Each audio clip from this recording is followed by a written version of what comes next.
لبخند یکی از اولین چیزایی هستش که آدم تو ظاهر شما بهش دقت میکنن. همین دلیل باعث شده که طی سالهای اخیر تقاضا برای درمانهای زیبایی بیشتر بشه. اگه شما هم قصد ونیر کردن دندوناتون رو دارید، چه ونیر کامپوزیتی و چه ونیر پورسلنی یا همون لامینیت، تو ادامه این ویدیو همراه من باشید.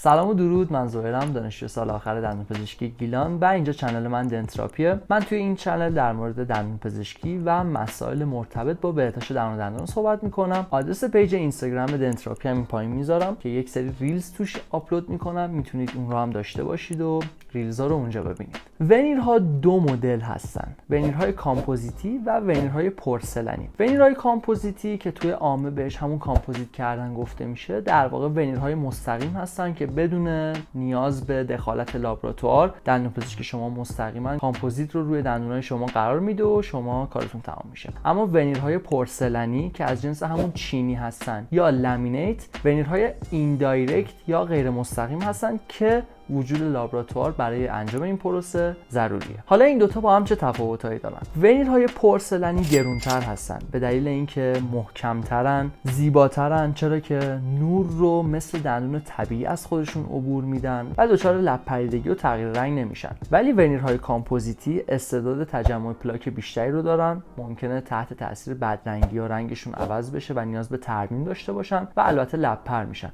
به خاطر همین قیمتشون هم ارزون تره. یه تفاوت دیگه ای که این دوتا دارن اینه که معمولا برای ونیرهای کامپوزیتی دندون تراش نمیخوره، فقط روی دندون کامپوزیت قرار داده میشه و شکل داده میشه. ولی برای ونیرهای پورسلنی یا همون لامینیت تراش دندون الزامیه. خب تا اینجای ویدیو چطور بود؟ اگه ویدیو رو دوست داشتید لطفاً حتما لایک و سابسکرایب کنید. این به من کمک میکنه که بیننده‌های دیگه‌ای که از این مطلب خوششون میادن بتونن این ویدیو رو بیشتر ببینن. اگه نظری، پیشنهادی، انتقادی چیزی دارید لطفاً توی کامنت ها بهم بگید و میتونید برای اطلاع از آپلودهای بعدی زنگوله رو کلیک کنید. اصلا کیا به ونیر نیاز دارن؟ ببینید، معمولا کسایی که دنبال درمانهای زیبایی هستن مشکل خاصی ندارن و فقط برای زیباتر شدن میرن سراغ این درمانها. ولی خب ونیرها میتونن یک سری نقایص رو بپوشونن. مثلا کسایی که دندونای بدرنگی دارن، مثلا آدمای سیگاری، یا کسایی که دندوناشون شکسته یا لب پر شده، یا کسایی که بین دندوناشون دیاستم دارن یا فاصله بین دندونی دارن. البته دیاستم از نظر خیلی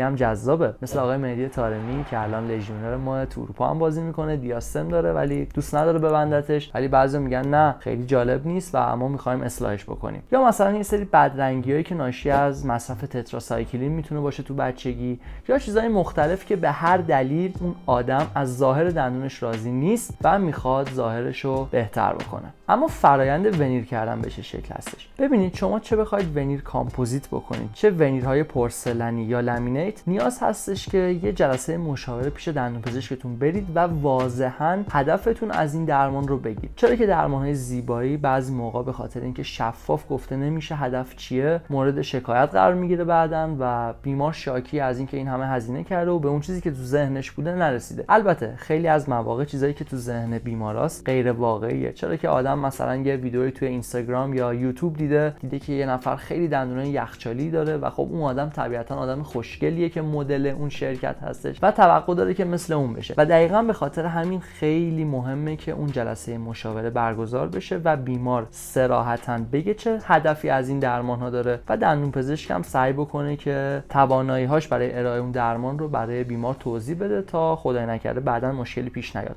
مثلا اگه شما بیمار هستید و می‌خواید دندونتون سفید یخچالی بشه، باید دقیقاً همین رو به دندونپزشکتون بگید.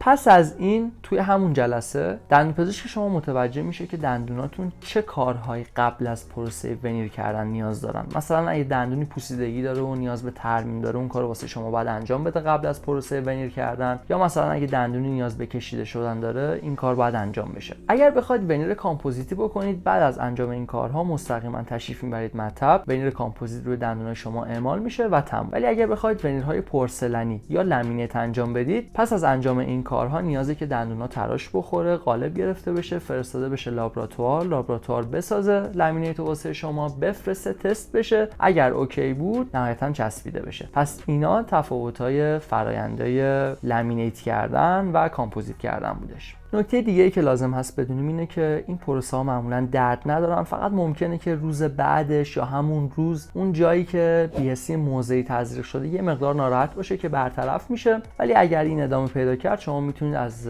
داروهای OTC یا داروهایی که بدون نسخه به عنوان مسکن توی داروخونه فروخته میشه استفاده بکنید و مشکل خاصی نیست. فقط در نهایت میخوام یه توصیه بکنم، لطفاً اگر میخواید دندونای زیبایی داشته باشید اول به سلامتیشون اهمیت بدید. مسواک بزنید، نخ دندون بکشید، دهانشویی استفاده بکنید و بعد برید سراغ درمان زیبایی. باور کنید دندون زیبا ولی ناسالم واسه هیچ کس زیبایی نمیاره. حتی اگه بقیه گول بخورن که دندون شما چقدر زیباه، شما خودتون میدونید که اون زیر چه خبره. پس لطفاً اول سلامت دندوناتون رو رعایت بکنید، بعدش اگر نیاز دیدید اوکی درمان‌های زیبایی هم انجام بدید. اگر ویدیو رو دوست داشتید لطفاً لایک و سابسکرایب کنید. از نظرات، پیشنهادها و انتقاداتتون توی کامنت‌ها بهم بگید و برای اطلاع از آپلودهای بعدی زنگوله رو کلیک کنید. تا ویدیو بعدی، خدا نگهدار.